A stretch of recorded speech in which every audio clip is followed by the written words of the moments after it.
Hi everyone, welcome to another vlog. कैसे हैं आप सब? उम्मीद करती हूँ कि आप सब बिल्कुल ठीक ठाक होंगे और हम भी अल्लाह के फजल से बिल्कुल ठीक ठाक हैं। तो सुबह का टाइम है, मैं बना रही हूँ अपने लिए दलिया और साथ में बन रहा है खाना।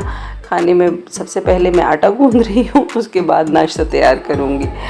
तो आजकल डाइट पे ज़्यादा ज़ोर है, मैं सोच रही हूँ कि थोड़ा वज़न कम करूँ, तो इसलिए सुबह सुबह अपने लिए दलिया चढ़ा दिया। तो जनाब स्टार्ट हो गया मेरा सुबह का काम, क्योंकि मैं कोशिश कर रही हूँ कि बच्चों के उठने से पहले पहले मैं काम ख़त्म कर लूँ, क्योंकि उसके बाद जब बच्चे उठ जाते हैं तो उनकी तैयारी में लग जाती हूँ। किसी को वॉशरूम जाना है तो किसी को ब्रश कराना है, किसी को चेंज कराना है, और जैसे ही वो रेडी हो जाते हैं तो कहते हैं नाश्ता। तो भाई मैं एक ही बंदी हूँ, आपका नाश्ता तैयार करने वाली भी मैं ही हूँ और आपको भी रेडी करने वाली मैं ही हूँ।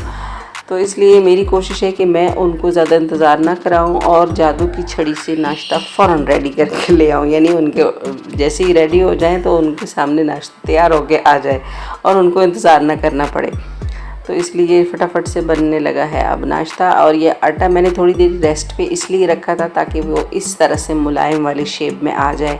जैसे ही आटे को थोड़ा सा गूंद लो तो उसको उसी तरह से रेस्ट करने के लिए छोड़ दें 5-10 मिनट के लिए, तो उसके बाद ये इस तरह से मुलायम हो जाएगा। तो जनाब नाश्ता तो नॉर्मल ही था, इसलिए उसको दिखाने का कोई टाइम नहीं मिला मुझे। और उसके बाद अच्छी तेज़ बारिश शुरू हो गई, और बारिश हो पकौड़े ना हो तो ये तो हो ही नहीं सकता। लेकिन आज मुझे टाइम नहीं मिला, बारिश में बहुत ज़्यादा पानी वानी हो गया था, तो इसलिए उसको साफ़ करने लगी। तो जब हस्बैंड उससे नमाज से वापस आ रहे थे तो उनको शायद वहाँ ताज़ा ताज़ा बनते हुए पकौड़ों की खुशबू आई होगी, तो आज उनकी मेहरबानी से हमें बाज़ार के पकौड़े खाने को मिल रहे हैं। वैसे तो मैं घर पे ही बनाती हूँ।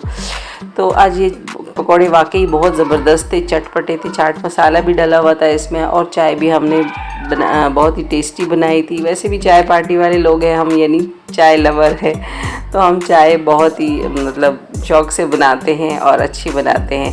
तो एक दिन मैं आपके साथ चाय की रेसिपी भी शेयर करूँगी और इंशाल्लाह आपको भी बहुत ही पसंद आएगी वो चाय। तो ये रहे हमारे पकौड़े, बहुत ही टेस्टी थे और जल्दी से ख़त्म भी हो गए थे। कुछ तो उन्होंने एक शापर में तो लाते लाते ही खा लिए थे, और फिर जहाँ रखे रखे भी बच्चों ने खा लिए थे जब तक मैं चाय लेकर आ रही थी। तो बस यही थोड़े से जो बचे थे वो फिर हमने मिल के खाए। अच्छा, ये वाली पार्टी करने के बाद फिर वो लोग थोड़ा सा फुल हो गए थे और उन्होंने कहा कि अब हम दोपहर का खाना नहीं खाएंगे। दोपहर के खाने को हमने स्किप किया क्योंकि पकौड़ा पार्टी चली। उसके बाद फिर हम लोगों ने दोबारा से वही पानी और बारिश और उसी में लगे रहे, टाइम नहीं मिल पाया। और चूँकि खाने से भी मुझे छुट्टी मिल गई थी, यानी दोपहर का खाना नहीं बनाने की ज़रूरत थी, तो फिर मैंने सोचा कि अब कपड़े धो लेती हूँ। कपड़े धोने में लग गई और फिर मुझे याद ही नहीं रहा कि शूट करना है। तो शाम को जब मुझे याद आया कि ओह खाना बनाना है और आज मैंने बहुत ख़ास चीज़ बनानी है, तो इसलिए फिर मुझे याद आ गया और फिर मैंने दोबारा से कैमरा लगा लिया। और जो शाम का रात का जो मैं खाना बनाऊंगी वो मैं आपके साथ लाजमी शेयर करूंगी। आज मैं बना रही हूँ बीफ पिशावरी पुलाव। जी, खाने में आपके लिए बन रहा है पिशावरी पुलाव, पिशावरी बीफ पुलाव। बीफ पुलाव नहीं। क्या हाँ। क्या बेबी? ईद ईद हो गई? हाँ। ओ गॉड, कल ईद है? हाँ। मैं तो समझी ईद गुजर गई। नहीं। ओके। तो इस बार ईद में मेरे बेटे को इतना मज़ा आया कि वो हर वक्त यही सोचता है कि कल दोबारा ईद है, क्योंकि उसको अभी इस ईद की हुई समझ आई। पिछली ईद पे उसको तो कुछ खास समझ नहीं थी, वो छोटा था बहुत ज़्यादा, तो इस ईद पे उसको कुछ समझ आई कि हाँ भाई ईद है। तो वो बहुत अच्छी तरह से इसको सेलिब्रेट कर चुका है, एंजॉय कर चुका है, और हर दूसरे दिन ही उसकी दोबारा से ईद होती है। दोबारा से वो कहता है तैयारी करो कल ईद है, चाँद नज़र आ गया।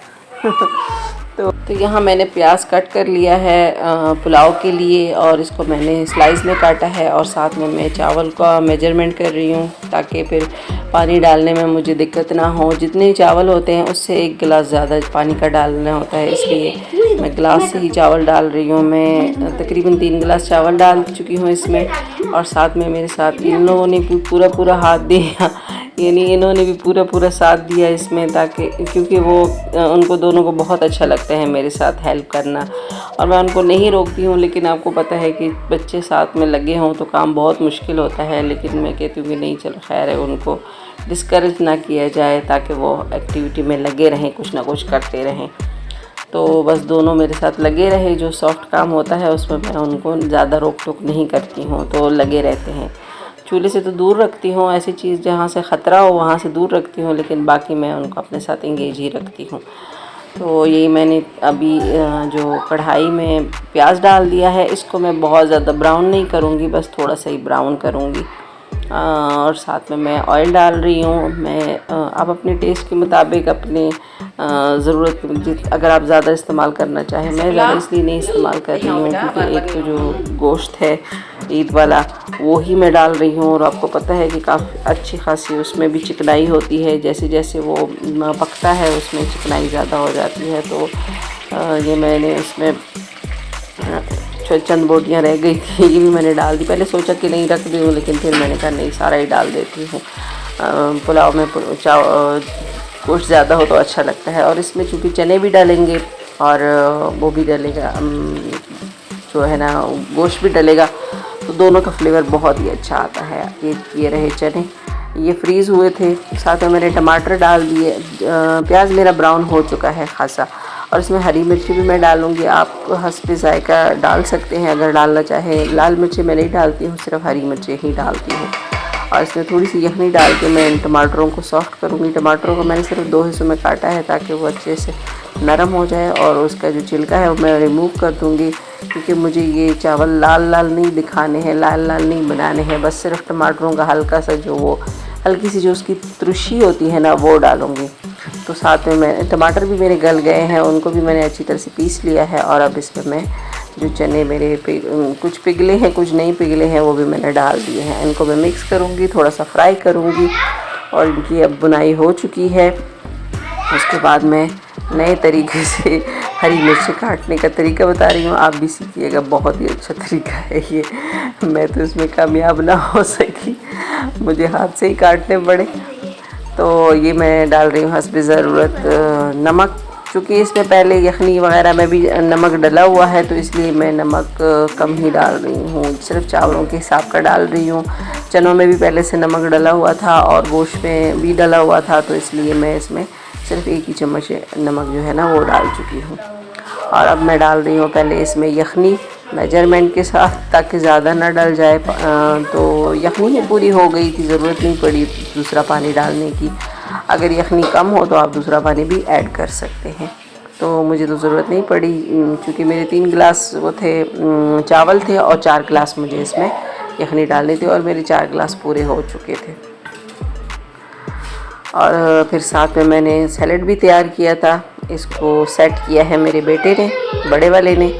तो कह रहा, साथ में देखेंगे उसी का हाथ है, वो कह रहे हैं ये मैंने सेट किया है, मेरे ही बताना। अच्छा, ये हमारा पुलाव रेडी हो गया है। बहुत ही टेस्टी, बहुत ही ज़बरदस्त पुलाव था। देखने से ही आप अंदाज़ा लगा सकते हैं कि अच्छा खासा टेस्टी पुलाव होगा। और ये बिल्कुल वैसा ही बना था जैसे कि बाज़ार में जो पेशावरी पुलाव मिलता है ना, उसी तरह से इसका गोश्त जो है ना, वो बोटी इसकी बिल्कुल लाल लाल सी हो गई थी, और अच्छा लगा था सबको बहुत ही ज़्यादा। आई होप कि आपको हमारा ये आज का व्लॉग बहुत ही पसंद आया होगा। थोड़ा भी पसंद आए तो लाइक, शेयर और सब्सक्राइब ज़रूर करें। दुआओं में याद रखें। मिलते हैं नेक्स्ट वीडियो में, तब तक के लिए टेक केयर, अल्लाह हाफ़िज़, बाय बाय।